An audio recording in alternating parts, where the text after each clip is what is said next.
So, as an indie author, I'm aware of the concept that our books are lesser than traditionally published authors. There's a sentiment that our books are full of mistakes and poorly edited, which is just not fair.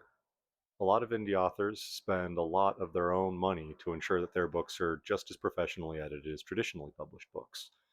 But more than that, I have multiple books on my shelf, traditionally published, full of mistakes.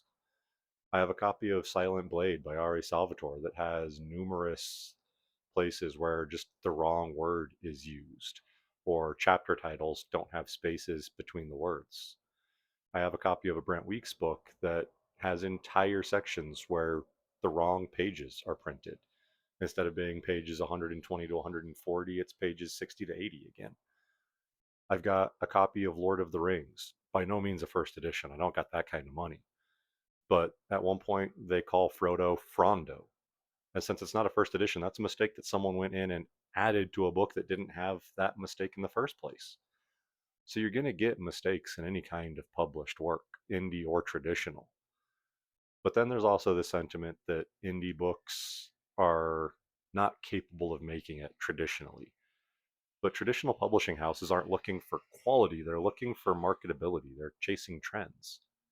When Hunger Games came out, the YA genre became completely dominated by dystopian stories of teenage girls opposing tyrannical governments that arbitrarily split people into divisions.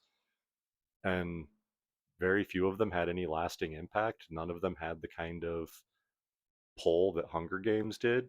So I'm quite confident in stating that a lot of books did not get published during those years because they didn't fit the marketing mold that was popular at the time. And then there's also just, to me, the weird element that with movies and music, fans of those mediums intentionally seek out indie artists, viewing them as being a more pure form of the media's creativity.